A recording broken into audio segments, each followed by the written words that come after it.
Good morning. आज हम ribosome एक टॉपिक है जो कि नेट के लिए, एमएससी के लिए, बॉटनी जूलॉजी है ना, दोनों चीज़ के लिए बहुत ही ज़रूरी टॉपिक है, इम्पॉर्टेंट टॉपिक है। आज हम राइबोसोम का इंट्रोडक्शन, डेफिनेशन एंड फंक्शन और टाइप्स देखेंगे।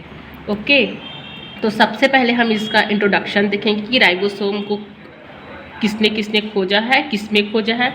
ठीक है, तो फर्स्ट टाइम देखते हैं राइबोसोम को सर्वप्रथम रॉबिन्सन तथा ब्राउन जो कि साइंटिस्ट है, दोनों ब्राउन ने सन 1953 में पादप कोशिका, जिसको इंग्लिश में प्लांट सेल्स कहते हैं, इन प्लांट सेल में इलेक्ट्रॉन माइक्रोस्कोप की सहायता से देखा था। किसने देखा था? रॉबिन्सन तथा ब्राउन ने, दोनों साइंटिस्ट हैं। ओके, तथा पैलेडे नामक साइंटिस्ट है जिन्होंने 1955 में इनकी जंतु कोशिकाओं में खोज की तथा 1956 में इन्हें जंतु कोशिकाओं से अलग करके इनमें आरएनए की उपस्थिति का पता लगाया था। ठीक है, जंतु कोशिकाओं में किसने खोज किया था? पैलेडे नामक साइंटिस्ट है जो कि 1955 में इनको जंतु कोशिका में खोजा था और इन्हें क्या किया था? जंतु कोशिकाओं से अलग करके, ये जो राइबोसोम्स होता है इसको जंतु कोशिकाओं से अलग किया गया। उसके बाद उसमें आरएनए की उपस्थिति का पता लगाया था। किसने लगाया था? पैलेडे नामक साइंटिस्ट ने।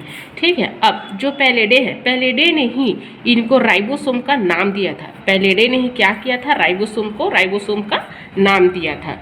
अब देखते हैं कि ये राइबोसोम्स को सेल से अलग करने की विधि। ठीक है, राइबोसोम को जो सेल्स होते हैं उससे कैसे अलग किया जाता है?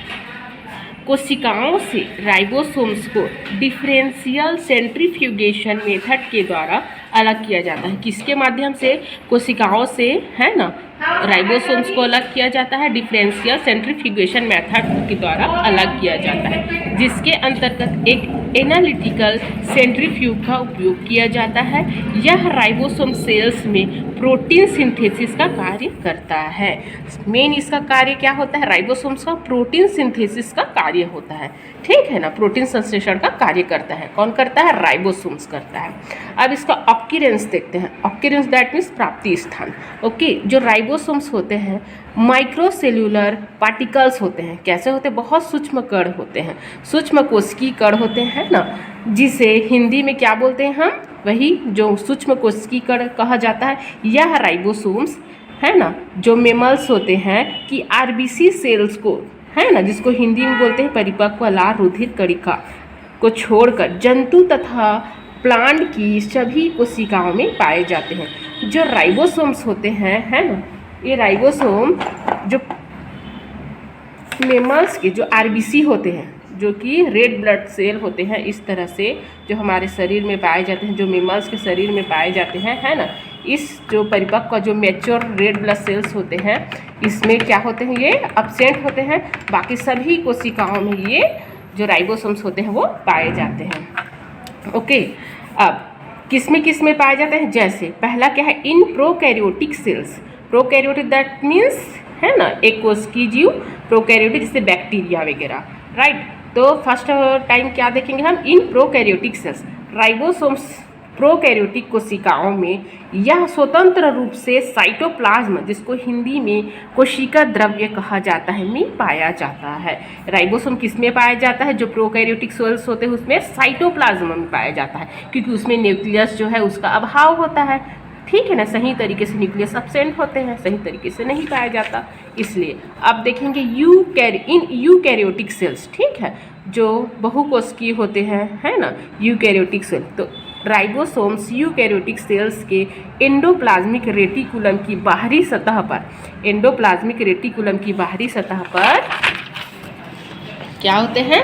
पाया जाता है। ठीक है, तथा स्वतंत्र रूप में साइटोप्लाज्म में भी पाए जाते हैं। इसका कहने का मतलब है,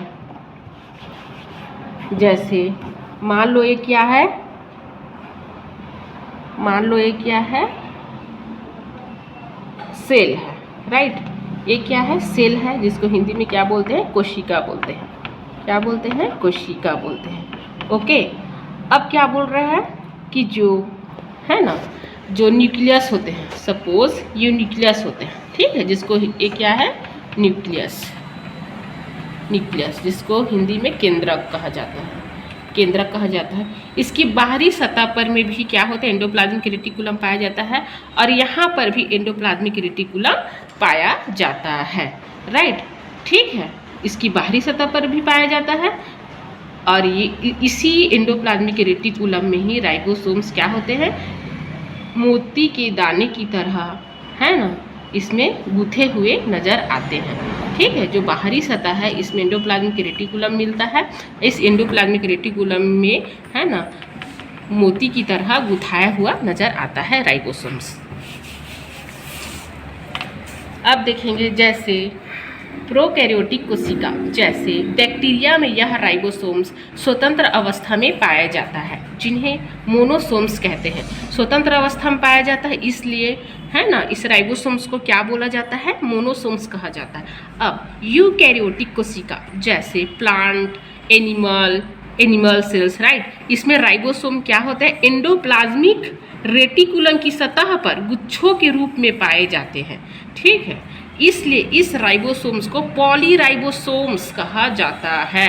बैक्टीरिया में कैसे मिलता है, स्वतंत्र रूप से मिलता है, जो कि साइटोप्लाज्म में मिलता है ना। जैसे कि ये हमारा सेल है और बीच में क्या मिलता है, ये हमारा कोशिका द्रव्य होता है जिसको साइटोप्लाज्म कहते हैं, और न्यूक्लियस का बीच में अभाव होता है, पूरी तरीके से ये न्यूक्लियस नहीं पाया जाता। ठीक है ना, तो अब ये क्या है, साइटोप्लाज्म, इसी में राइबोसोम्स पाया जाता है। ठीक है, लेकिन जो प्लांट और एनिमल सेल होते हैं उसमें क्या कैसे होता है, इसमें एक कोशिका होता है, इसमें बीच में न्यूक्लियस होता है। ठीक है, न्यूक्लियस के बाहर सतह पे ऐसे इस तरह से एंडोप्लाज्मिक रेटिकुलम के ऊपर में क्या मिलता है, गुच्छों के रूप में राइबोसोम्स पाया जाता है। ओके, अब देखते हैं नंबर्स। ये नंबर्स में कैसे रहता है राइबोसोम्स। कोशिका में राइबोसोम्स की संख्या कोशिका के अंदर उपस्थित आरएनए की मात्रा पर निर्भर करती है। अब ये जो राइबोसोम्स होते हैं, है ना, इनकी जो नंबर होती है किस पे डिपेंड है, कोशिका के अंदर, राइट, आरएनए कितनी मात्रा में प्रेजेंट है उसके अकॉर्डिंग ही राइबोसोम्स उसमें प्रेजेंट होती है। जैसे एंट अमीबा कोलाई में जो कि बैक्टीरिया है, इनकी संख्या 20,000 से 30,000 तक पाई जाती है, और उसी तरह खरगोश की प्रत्येक रेटिकुलोसाइट कोशिका में इनकी संख्या 1 × 10⁵ होती है। ओके, अब इसका हम देखेंगे साइज एंड शेप, देखेंगे कि राइबोसोम का साइज कैसा रहता है एंड शेप कैसे रहता है। ओके, अब राइबोसोम्स के परिमाण या आकार में पर्याप्त समरूपता पाई जाती है। ओके, अब जैसे in plant animal cells, right, animal plant cells में इनका आकार 150 एंगस्ट्रॉम से 200 एंगस्ट्रॉम तक होता है। ओके, अब देखते हैं इसका सेकेंड पार्ट। यह अत्यंत छोटे, है ना, 80 एंगस्ट्रॉम तक हो सकते हैं, अत्यंत छोटे में, तथा अत्यंत बड़े में राइबोसोम जो है 300 एंगस्ट्रॉम के आकार के भी हो सकते हैं। अब इसकी आकृति देखते हैं। आकृति में यह लगभग चपटे तथा गोलाकार होते हैं। राइबोसोम्स कैसे होते हैं, चपटे होते हैं, इस तरह से चपटे होते हैं राइबोसोम्स, या फिर कैसे होते हैं, गोलाकार होते हैं। अब देखते हैं राइबोसोम्स के प्रकार, देखते हैं टाइप्स ऑफ राइबोसोम्स। आकार एवं सेडिमेंटेशन कोफिशिएंट के आधार पर कोशिकाओं में राइबोसोम्स 2 टाइप्स के होते हैं। कोशिकाओं में राइबोसोम्स 2 प्रकार के होते हैं। किसके आधार पे होते हैं, आकार पे एंड सेडिमेंटेशन कोफिशिएंट के अनुसार, है ना, राइबोसोम जो है 2 प्रकार के होते हैं। जैसे फर्स्ट है हम लोग का 70S राइबोसोम्स। यह बैक्टीरिया तथा ब्लू ग्रीन एल्गी की प्रोकैरियोटिक कोशिकाओं में तथा यूकैरियोटिक सेल्स के क्लोरोप्लास्ट तथा माइटोकॉन्ड्रिया में भी पाए जाते हैं।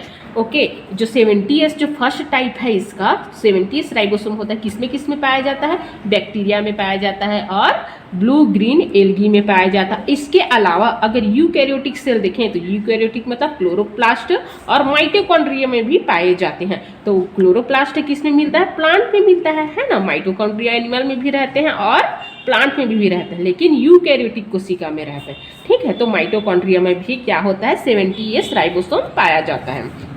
अब इनका जो मॉलिक्यूलर भार होता है 2.7 इंटू 10⁻⁶ डाल्टन तथा सेडिमेंटेशन जो कॉफिशिएंट है वो 70s होता है। ठीक है, इसका सेडिमेंटेशन कितना होता है, 70s होता है। अब सेकेंड, अब जैसे इसका दूसरा टाइप्स क्या है, 80s राइबोसोम्स। ठीक है, 80s राइबोसोम्स है। ये किसमें किसमें पाया जाता है, यह प्रायः सभी यूकैरियोटिक सेल्स में पाए जाते हैं। जो 80s राइबोसोम्स होते हैं ये सभी यूकैरियोटिक सेल्स में पाए जाते हैं। यह आकार में कुछ बड़े होते हैं, राइट। इनका सेडिमेंटेशन कॉफिशिएंट 80s तथा मॉलिक्यूलर भार 4 इंटू 10⁻⁶ डाल्टन होता है या 4 इंटू 10⁻⁶ डाल्टन होता है। ओके, अब जैसे नोट करने वाली बात है तो S दैट मीन्स क्या होता है, अक्षर का तात्पर्य होता है। इस S अक्षर का तात्पर्य क्या होता है, श्वेडबर्ग यूनिट, दैट मीन्स श्वेडबर्ग यूनिट से है, जो इन कणों के सेडिमेंटेशन कॉफिशिएंट को या आकार तथा मॉलिक्यूलर भार को व्यक्त करता है। ठीक है, तो किस आकार का है, राइट, और उसका क्या है, मॉलिक्यूलर भार को व्यक्त करता है, कितना भार है उसका वजन है। अब इसकी स्ट्रक्चर देखते हैं, स्ट्रक्चर देखते हैं। प्रत्येक राइबोसोम 2 सब यूनिट से मिलकर बना होता है। जो राइबोसोम्स होते हैं, राइट, वो क्या बोल रहे हैं, 2 सब यूनिट से मिलकर बना होता है। जैसे मान लो इस तरह से रहता है, ओके, एक बड़ा यूनिट रहता है और एक छोटा यूनिट रहता है ना। बड़ा को बड़ा नंबर बोला जाता है, छोटा को छोटा नंबर बोला जाता है। आगे देखते हैं, प्रत्येक राइबोसोम्स के 2 सब यूनिट्स में से एक बड़ी तथा गुंबज की आकार की होती है, जबकि दूसरी छोटी व बड़ी सब यूनिट्स के ऊपर टोपी की तरह स्थित रहती है, राइट। जैसे अगर एक इस तरह से अगर बड़ा है तो दूसरा इसमें टोपी के समान छोटा सा ऐसे लगा रहेगा, इसे ही राइबोसोम्स कहते हैं। अब जैसे 70s राइबोसोम्स, 70s राइबोसोम्स की बड़ी सब यूनिट 50s तथा छोटी सब यूनिट 30s से मिलकर बनी हुई होती है। बड़ी सब यूनिट का व्यास लगभग 160 एंगस्ट्रॉम से 180 एंगस्ट्रॉम तक होता है, राइट। और छोटी 30s राइबोसोमल सब यूनिट 50s बड़ी राइबोसोमल सब यूनिट के ऊपर टोपी के समान संलग्न पाई जाती है। जैसे कि इस स्ट्रक्चर में देखा जा रहा है कि ये जो बड़ी सी है ना, मेन क्या है हम लोग का 70s राइबोसोम है। फर्स्ट वाला जो पढ़े थे 70s राइबोसोम प्रकार का है। इसकी जो बड़ी सब यूनिट होती है वो कितनी है, 50s सब यूनिट है, लार्ज है। इसको क्या बोला जाता है, लार्ज बोला जाता है, राइट। ये जो है स्मॉल है, ये क्या है, स्मॉल है, स्मॉल सब यूनिट है, जो कि कितनी है, 30s राइबोसोम्स की है। अगर इसको अलग करके देखा जाए तो ऐसे इस तरह से गुंबज की तरह है ना, गोला है, जो कि 50s है, बड़ी है, और ये 30s की है जो कि चपटी टाइप से है, जो इसमें टोपी के समान लगी हुई रहती है। ठीक है, तो इसका स्ट्रक्चर क्या है हम लोग का फिगर में, 2 सब यूनिट्स ऑफ राइबोसोम्स, किसका है, 70s का है। ओके, अब हम इसका थर्ड देखते हैं। अब 80s राइबोसोम्स, 80s राइबोसोम्स, इसमें क्या सेकेंड टाइप का है ये, ठीक है, सेकेंड वाला है ये। अब 80s जो राइबोसोम्स में भी 2 सब यूनिट्स है ना, यह सब राइबोसोमल सब यूनिट 60s बड़ी होती है तथा 40s छोटी होती है। 40s छोटी राइबोसोमल जो सब यूनिट्स होते हैं वो 60s बड़ी सब यूनिट के ऊपर क्या होते हैं, टोपी के समान स्थित रहती है या फिर होती है। जैसे हम लोग 70s में देखे थे सेम उसी तरह। जैसे सपोज करिए ये क्या है हम लोग का, बड़ी एस है, लार्ज है, और एक छोटी वाली जो होती है इसमें टोपी के समान इस तरह से लगी हुई होती है। इस तरह से इसमें mRNA रहता है, ठीक है, जिसमें mRNA होता है ना, एक लड़ी की तरह रहती है mRNA। इसी में दोनों क्या हुए रहते हैं, है ना, स्थित रहते हैं। ये स्मॉल रहता है, स्मॉल साइज का है, और ये क्या है, लार्ज सब यूनिट होते हैं, ठीक है। और कौन सा टाइप्स का है ये, 80s राइबोसोमल है, ठीक है। और इसका जो ओके अभी आगे देखते हैं। राइबोसोम्स की दोनों सब यूनिट्स एक दूसरे से है ना किससे जुड़े हुए रहते हैं, मैग्नीशियम प्लस आयनों की निम्न सांद्रता के द्वारा जुड़े हुए रहते हैं। जैसे इसमें बोला जा रहा है कि किस तरह से जुड़े हुए रहते हैं। अगर हम इसको अलग करके देखें, जैसे मान लो यहाँ पे है ऐसा, राइट, ये जो बीच में है मैग्नीशियम तो है ही, लेकिन आरएनए का मेन बीच में रहता है, ठीक है। तो जैसे मान लो ये लार्ज है, ठीक है, और ये प्लस कर देते हैं हम, इसमें ए छोटा है, ठीक, तो ये स्मॉल हो गई, स्मॉल है और ये लार्ज है। तो किससे जुड़ा है ये? प्लस में मैग्नीशियम से। मैग्नीशियम प्लस प्लस से क्या होता है, दोनों आपस में जुड़े हुए रहते हैं। ओके, अब देखते हैं बैक्टीरियल। ठीक है, बैक्टीरियल सेल्स में राइबोसोम्स की दोनों सब यूनिट्स केवल प्रोटीन संश्लेषण के समय आपस में जुड़ी हुई रहते हैं। लेकिन जो बैक्टीरिया होते हैं, ठीक है, लेकिन जो बैक्टीरिया होते हैं उसमें कब जुड़े हुए रहते हैं मैग्नीशियम से? जब प्रोटीन का संश्लेषण करना रहता है तब दोनों सब यूनिट है ना, दोनों सब यूनिट आपस में मैग्नीशियम आयन से जुड़े हुए रहते हैं, बाकी टाइम वो अलग रहते हैं। ओके, अन्यथा या सामान्यतः एक दूसरे से स्वतंत्र अवस्था में साइटोप्लाज्म में पाए जाते हैं। जैसे अगर प्रोटीन संश्लेषण करना है तो कोशिका में है ना, अगर बैक्टीरिया, अगर ये क्या है, बैक्टीरिया सेल है, ठीक है, बैक्टीरिया सेल है, अगर प्रोटीन संश्लेषण का टाइम है तो आपस में राइबोसोम्स क्या हो जाएंगे, मैग्नीशियम प्लस से, मैग्नीशियम प्लस प्लस आयन से क्या हो जाएंगे, आपस में जुड़े हुए रहेंगे। अगर है ना, और अगर प्रोटीन का संश्लेषण समय नहीं है तो कैसे रहेंगे, ये साइटोप्लाज्म में एक बड़ी लार्ज है, एक छोटी है ना, अकेले अकेले ये मिलता है। ओके, जैसे कि इसमें दिखाया गया है कि ये 40S है ना, अगर ये बड़े की बात करें हम 60S है ये, और ये 40S है, ठीक है, सब यूनिट्स है दोनों। अब किससे जुड़ा है ये, मैग्नीशियम प्लस प्लस से, ठीक है। 60S और 40S दोनों मिलके क्या बनता है, 80S बनता है, 80S राइबोसोम्स है ना। अगर हम ये सिंगल अवस्था में है, अगर यही डबल राइबोसोम्स अगर प्रेजेंट हो जाए 80S का, तो कितना क्या बना लेता है, ये डाइमर बना लेता है, 120 राइबोसोम्स बना लेता है, 120 टाइप्स का राइबोसोम्स बन जाए अगर डबल रहता है तो। अगर ट्रिपल रह जाए तो हम इसको क्या बोलेंगे, पॉली राइबोसोम्स कहेंगे, इसको क्या बोलेंगे, पॉली राइबोसोम्स कहेंगे। ठीक है, देखिए जैसे है इसमें इस तरह से, अगर ये राइट, ये क्या है हम लोग का 60S है, ये क्या है हम लोग का 40S राइबोसोम है। ओके, और किससे जुड़ा था ये, मैग्नीशियम से जुड़ता है, ठीक है, मैग्नीशियम प्लस प्लस से जुड़ता है, ठीक है। अगर फिर ये किससे जुड़ेगा, फिर राइबोसोम इसमें आके ऐड हो जाएगा।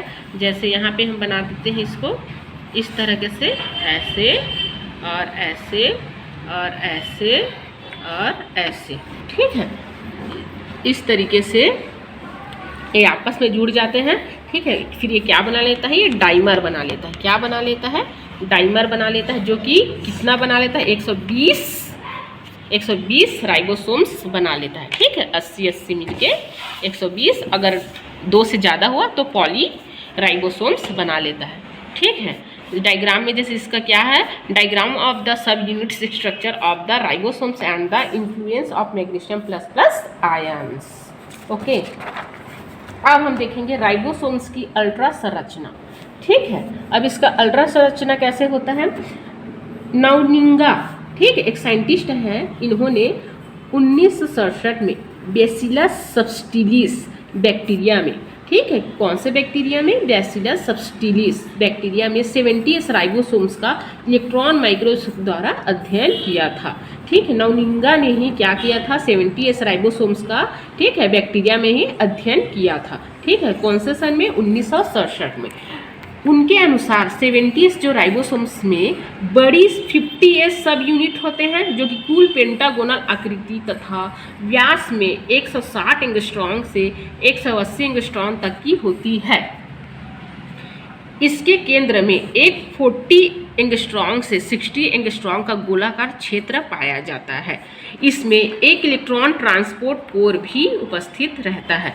जैसे कि इसमें बोला जा रहा है, इसके अनुसार जैसे मान लो, जैसे ये क्या है, बैक्टीरिया सेल है, ओके, ये क्या है, बैक्टीरिया सेल है, बैक्टीरिया सेल है, ठीक है। अब इसमें बोला जा रहा है कि 40S, ठीक है, 40S एंगस्ट्रॉम का है से 60S एंगस्ट्रॉम तक का, मान लो हम इसको 60S बोल देते हैं, 60S एंगस्ट्रॉम, और ये 40S एंगस्ट्रॉम का क्या मिलता है, इसमें गोलाकार क्षेत्र पाया जाता है, इस तरह से गोलाकार क्षेत्र पाया जाता है ना, और इसमें एक इलेक्ट्रॉन ट्रांसपोर्ट कोर भी उपस्थित रहता है, ठीक। अब देखते हैं इसके केंद्र में एक 40 एंगस्ट्रॉम से 60 एंगस्ट्रॉम का गोलाकार क्षेत्र पाया जाता है। इसमें एक इलेक्ट्रॉन ट्रांसपोर्ट है ना कोर भी उपस्थित रहते हैं। सन 1968 में, अब कौन सा सन में, 1968 में, ठीक है, फ्लोरेंडो ने, एक साइंटिस्ट है जो कि फ्लोरेंडो है, 70s के 50s सब यूनिट में एक छिद्र के समान पारदर्शक क्षेत्र का अध्ययन किया। ठीक है, जो इसका सब यूनिट होता है, जैसे 70s है ना, किससे किससे मिला हुआ होता है ये, इसका सब यूनिट जो रहता है बड़ा वाला जो रहता है 50s का रहता है। ठीक है, इस 50s का छोटा वाला जो रहता है कितने का रहता है, 30s का रहता है। ठीक है, इस तरीके से 30s का रहता है। तो जो 50s राइबोसोम्स है ना, जो लार्ज है, इसमें एक छिद्र के समान पारदर्शक क्षेत्र का अध्ययन किया। इसको कोई छिद्र रहा होगा, ठीक है, जो पारदर्शक था, ठीक, ट्रांसपेरेंट था, इस क्षेत्र का अध्ययन किया था। इस छिद्र से, ठीक है, अब देखते हैं, इस छिद्र से होकर प्रोटियोलाइटिक तथा राइबोन्यूक्लियस एंजाइम प्रवेश नहीं कर सकता है।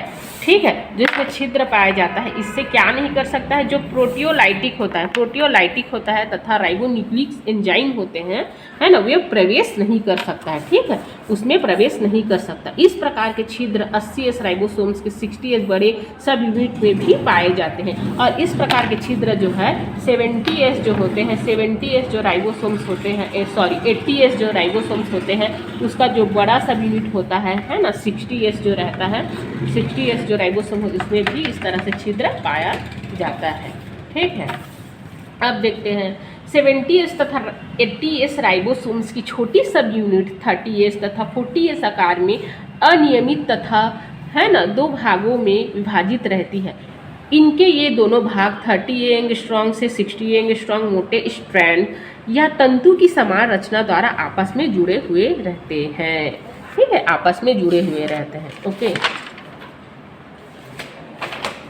जैसे इसमें हम देख सकते हैं, ये क्या है हम लोग का, ये बड़ी सब यूनिट है, ये बड़ी सब यूनिट है। ठीक है, ये क्या है, लार्ज है, और ये क्या है, स्मॉल है। ठीक है, इस तरह से इसमें हम देख सकते हैं। ठीक, ये बड़ी है, ये छोटी है। ठीक है, ये 40s यूनिट है। इस तरीके से क्या रहता है, आपस में ये किससे जुड़ा है, एमीन से, एक साइड में किससे जुड़ा है, एमीन से जुड़ा हुआ है।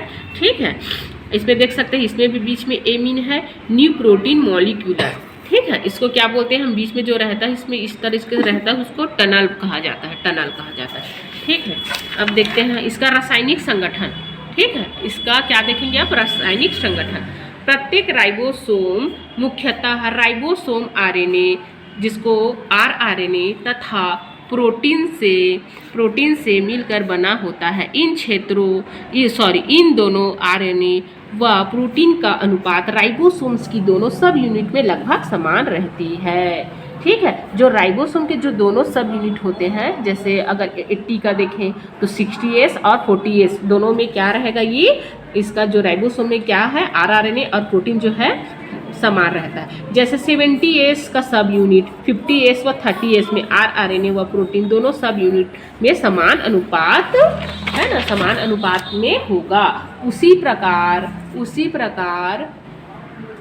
प्रकार 80s के दोनों सब यूनिट्स में भी 60s व 40s में आरआरएनए व प्रोटीन समान रहेगा। ठीक है, जैसे मान लो ये क्या हम लोग का 80s राइबोसोम्स है। ठीक है, 80s राइबोसोम्स में मान लो ये है हम लोग का 60 है और ये हम लोग का 40 है। ठीक है, 40s है, ये हम लोग का 60s राइबोसोम है। दोनों में क्या है, आरआरएनए। ठीक है, आरआरएनए और इसमें, है ना, और प्रोटीन। ठीक है, क्या रहेगा, आरआरएनए और प्रोटीन क्या रहेगा, समान रहेगा। ठीक है, जैसे इसमें 40% है ना, तो इसमें भी क्या रहेगा, 40% ही क्या रहेगा, आरआरएनए रहेगा और प्रोटीन रहेगा। ठीक है, आरआरएनए और प्रोटीन 40% रहेगा, इसमें भी आरआरएनए, है ना, और प्रोटीन क्या रहेगा, 40% रहेगा। ठीक है, दोनों सभी उसी तरह सेम 70s राइबोसोम्स में भी पाया जाता है। अब लेकिन दोनों प्रकार के जो राइबोसोम 70s तथा 80s में प्रोटीन्स तथा आरआरएनए का अनुपात भिन्न होता है। और उसी तरह बोला जा रहा है, जैसे 70s है ना, अब जितना है इसमें तो रहेगा ही, लेकिन इसमें भी अलग है, इसमें अलग मिलेगा और इसमें अलग मिलेगा, लेकिन इसमें जितना भी मिलेगा है ना वो दोनों उसके सब यूनिट में समान रूप से मिलेगा, इसके भी दोनों सब यूनिट में समान रूप से, लेकिन दोनों में कितना कितना है वो दोनों में अंतर होता है। जैसे इसमें अगर 60% है अगर और इसमें 50% हो सकता है या इसमें 40% हो सकता है, ठीक है, इस तरीके से। अब देखते हैं राइबोसोमल प्रोटीन। राइबोसोमल प्रोटीन, ठीक है, बिल्का 1972 के अनुसार, एक बिल्का साइंटिस्ट है उन्होंने, है ना, उनके अनुसार यूकैरियोटिक कोशिकाओं के जो राइबोसोम्स में लगभग 50 से भी अधिक आर प्रोटीन पाई जाती है। 50 से भी अधिक क्या मिलता है, आर प्रोटीन पाई जाती है।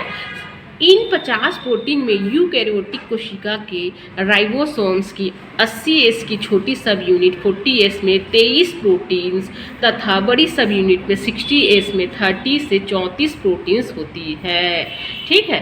यह प्रोटीन्स राइबोसोम्स के चारों ओर परिधि भाग में पाई जाती है।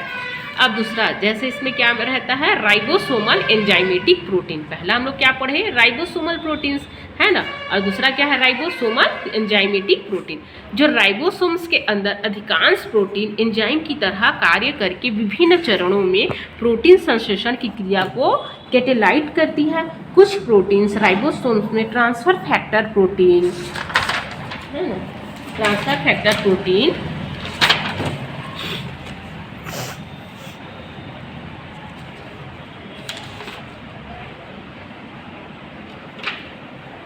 ट्रांसफर फैक्टर प्रोटीन, ठीक है, कहलाती है।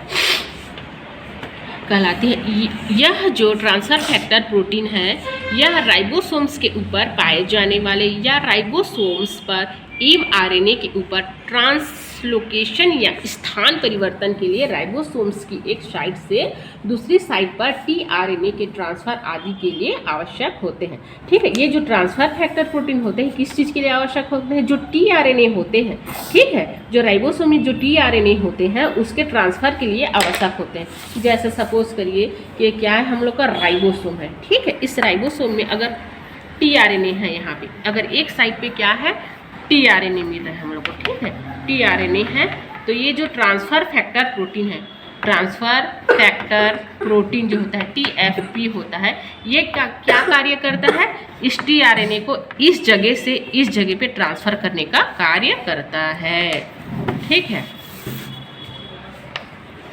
अब या जो ट्रांसफर फैक्टर प्रोटीन होते हैं वे राइबोसोम्स के ऊपर mRNA व mRNA के ऊपर tRNA होते हैं। इस tRNA को राइबोसोम्स के एक साइड से दूसरे साइड में ट्रांसफर करने का कार्य करता है। सेम वही है ना। अब इसका स्ट्रक्चर देखते हैं।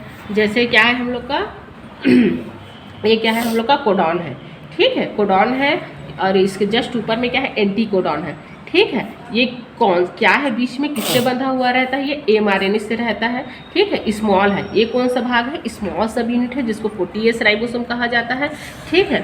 और स्मॉल को ही है ना। और ये क्या है हम लोग का, एक साइड को बताया गया इसमें, और ए साइट है, ये क्या है हम लोग का, ए साइट है, स्लॉट है, लार्ज सब यूनिट है, 50S है, ठीक है। फिलहाल ये 60S होगा, 60S है, ठीक है। tRNA मॉलिक्यूल्स है, तो क्या कार्य करता है, वही जो नॉर्मल सी बातें हैं, ठीक है। जैसे इस तरह से अगर ये राइबोसोम्स है, ठीक है, इस राइबोसोम्स का tRNA कहीं पर है तो इस tRNA को एक जगह से दूसरी जगह पहुंचाने का कार्य करता है।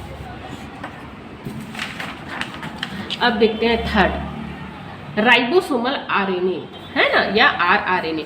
यह 3 विभिन्न रूपों में होता है। किस किस रूपों में होता है, 3 विभिन्न रूपों में होता है।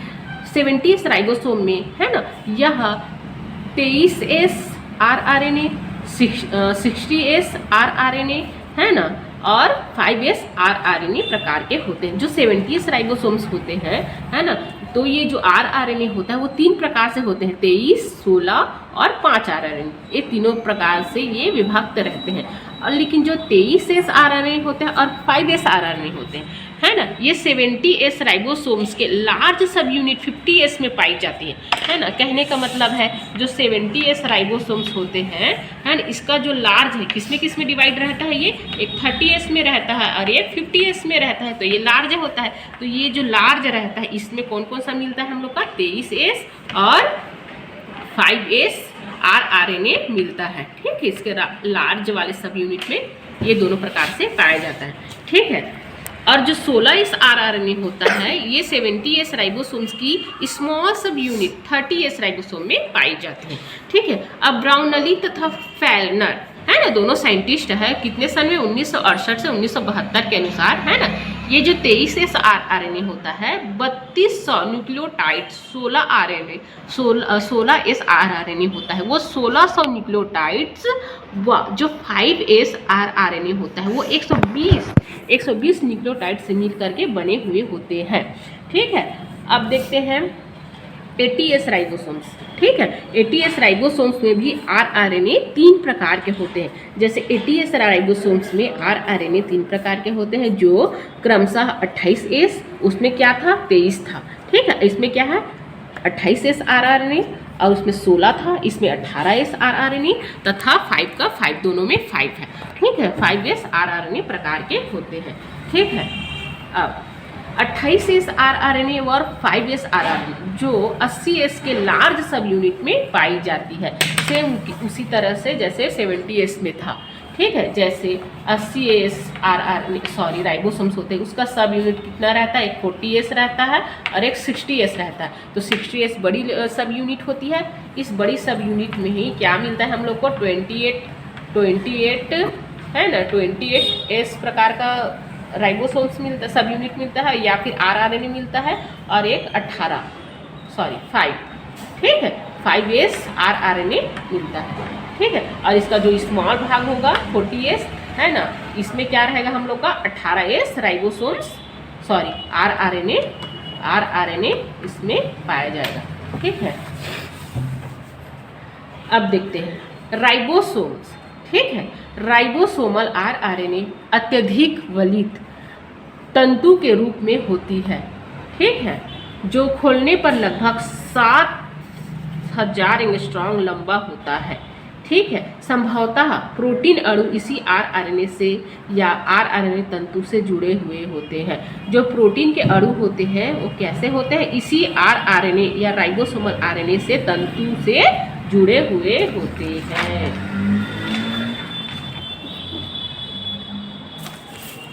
अब देखते हैं राइबोसोम का जीवात जनन। ठीक है, राइबोसोम का जीवात जनन